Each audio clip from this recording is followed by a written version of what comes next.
persiapan kita dalam bulan puasa berkenaan dengan bahwa bulan puasa itu merupakan kesempatan kita untuk memperoleh ampunan dari Allah SWT.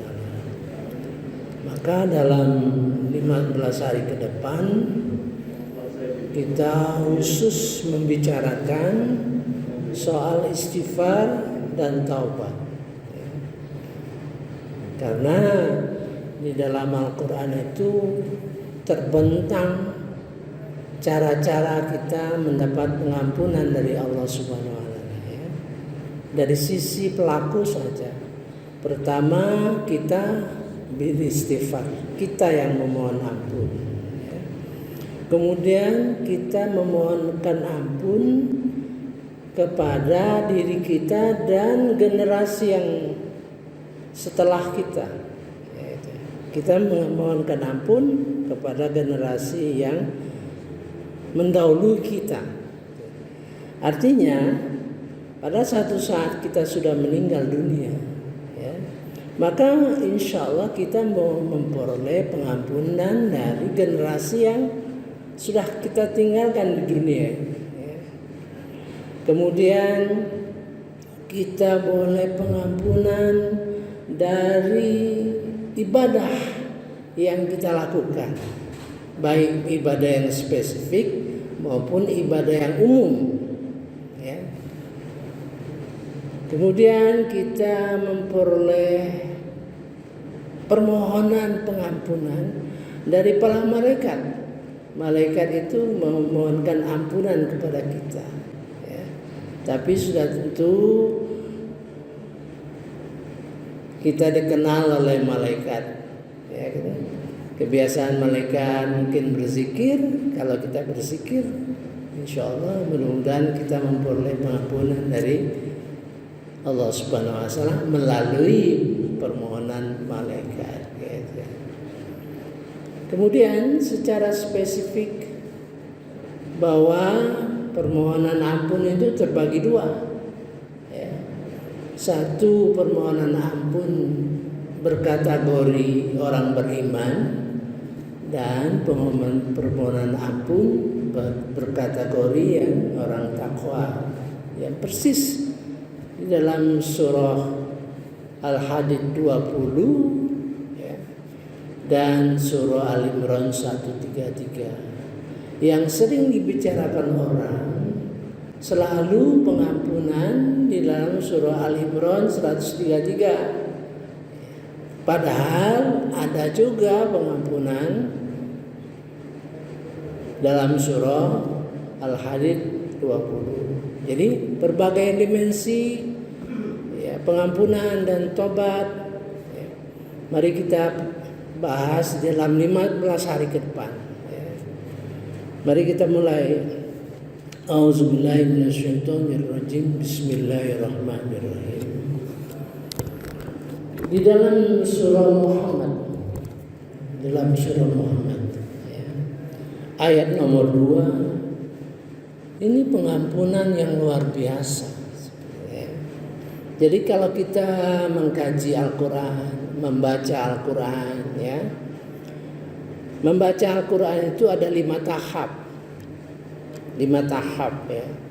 Jadi membaca berarti kita membaca yang benar sesuai dengan kaidah-kaidah tajwid, ya, mahraj membaca. Tahap kedua yaitu berusaha memahami isi Al-Quran itu, ya. Memahami isi Al-Quran itu. Tahap ketiga, memahami dalam arti menghubungkan, ya, ayat-ayat itu sehingga menjadi satu pengertian tersendiri, ya. Berkali-kali, berulang-ulang. Keempat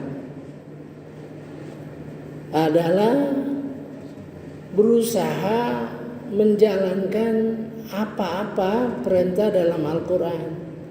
Kalau kita kategorikan seluruh perintah-perintah dalam Al-Quran itu ada 4. Perintah berfikir, termasuk zikir, perintah ibadah kolbu, perintah ibadah fisik, dan perintah ibadah yang bersifat material dan bukan materi. Dari seluruh ibadah di dalam Al-Quran itu, itulah cerminan. Ya, misalnya kita berinfak, ya. Kalau kita rinci, perintah berinfak itu termasuk berfikir, ibadah berfikir dan zikir dalam infak. Beribadah kolbu di dalam infak. Kalau materi ya sudah jelas, ya. Kemudian beribadah yang bersifat non materi di dalam infak. Itu ada dalam Quran. Semua ayat-ayat yang menunjukkan fikir, zikir, ya. Kemudian yang menunjukkan sifat materi ada di dalam Al-Quran. Ya, itu, ya. Kemudian yang terakhir kita beramal, mengajak orang lain untuk mendekat pada Al-Quran, mendekat kepada ibadah-ibadah lain. Kira-kira apa yang kita lakukan seperti itu sangat ditegaskan di dalam surah Muhammad ayat 2. Walladzina amanu wa 'amilus shalihat. Dan orang-orang yang beriman dan beramal soleh.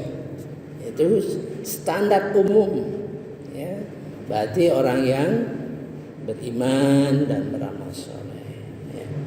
Kemudian diulangi lagi, wa aminu bima nuzzila ala Muhammadin.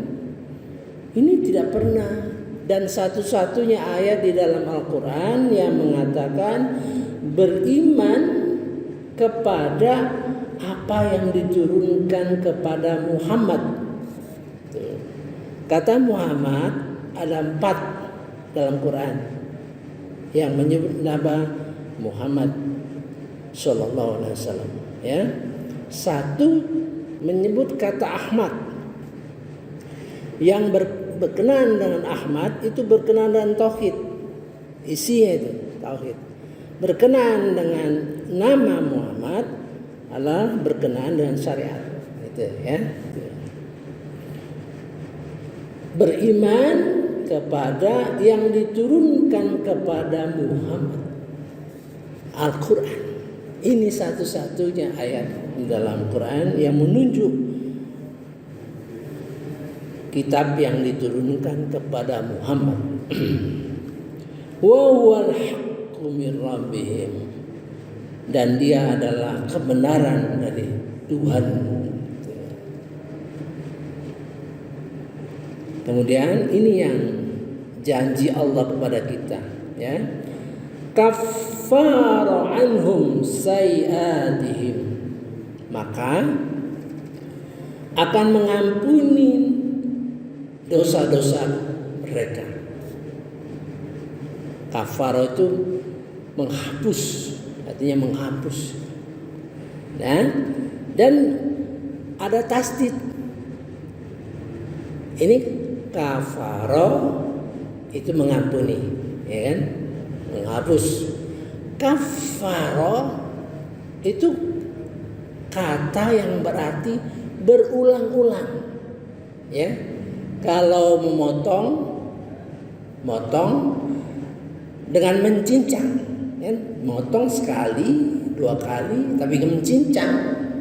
Kafaro itu artinya mengampuni dosa kita berkali-kali, ya, sepanjang kita membaca Al-Quran, ya. Membaca Al-Quran dalam pengertian yang tadi, ya. Kafara anhum sayiatihim, dan kemudian wa aslaha balahum, Allah akan memperbaiki keadaan mereka. Nah, kalau memperbaiki keadaan mereka umum, ya, memperbaiki ibadah juga, bisa memperbaiki keadaan ekonomi, bisa memperbaiki pikiran kita, ya, jalan kita berpikir, bersikap, ya. Jadi banyak sekali. Ini ayat yang luar biasa. Mudah-mudahan kalau kita baca Quran teringat ayat ini, ya, supaya diingat. Setiap ayat-ayat itu diingat supaya punya dasar. Jadi ayat itu sebenarnya mengapa kita perlu menghafal, ya. Menghafal ayat Al-Quran itu perlu dihafal supaya bisa memelihara apa yang sudah kita mengerti.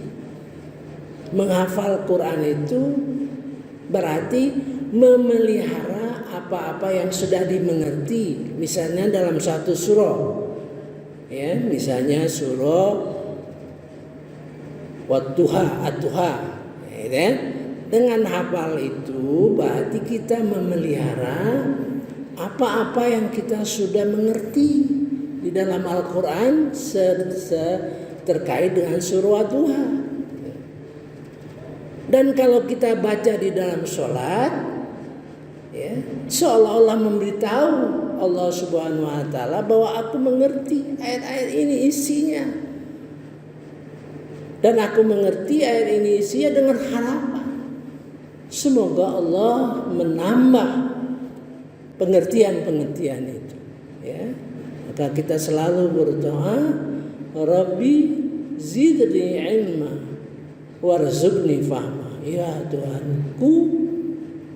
Tuhanku, tambahkan ilmu dan berikan kepahaman. Jadi kita berdoa selalu, ya.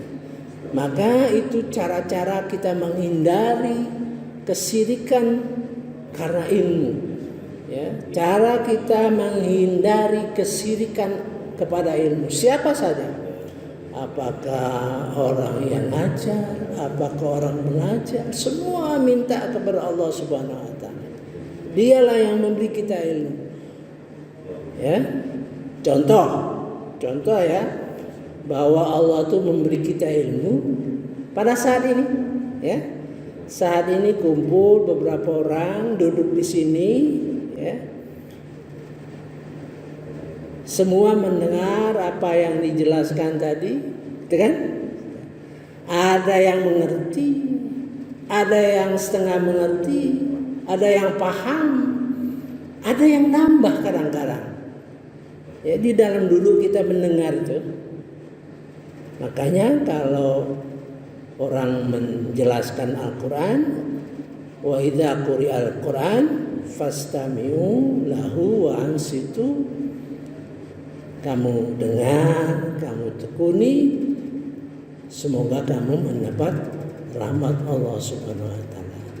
Kadang-kadang ustadz yang menjelaskan itu memberi 3 poin, kita jadi 4 poin dapat, ya.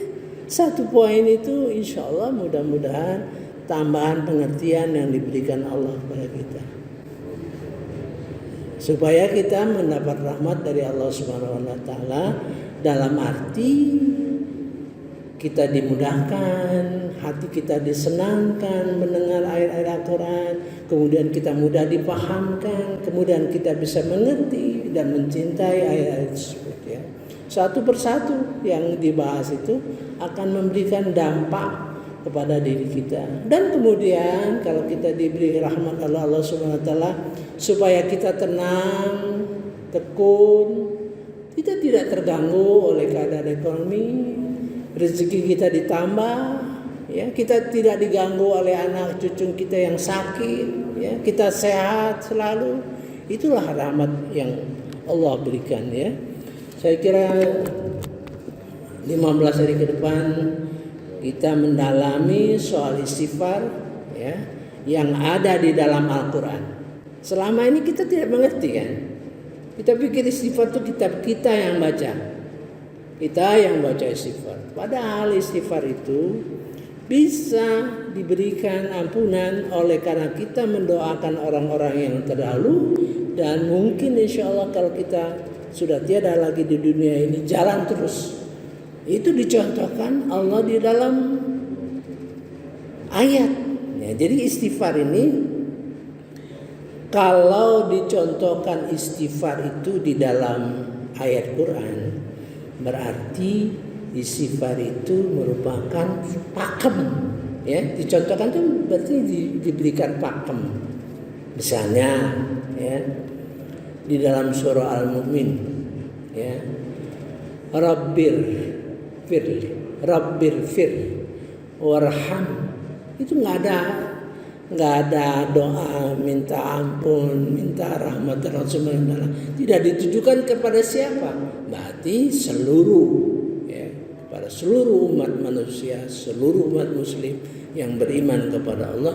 Rabbighfir warham wa anta khairur rahimin, dan kalau Maha pengasih, gitu. Itu dicontohkan dalam Allah Subhanahu wa taala di dalam ayat terakhir surah Al-Mu'minun. Ya, saya kira mudah-mudahan kita akan dapat selesaikan seluruh masalah istighfar ini di dalam 15 hari ke depan, ya. Subhanakallahumma wa bihamdika asyhadu an la ilaha illa anta astaghfiruka wa atubu ilaik. Wallahu a'lam. Wassalamualaikum warahmatullahi wabarakatuh.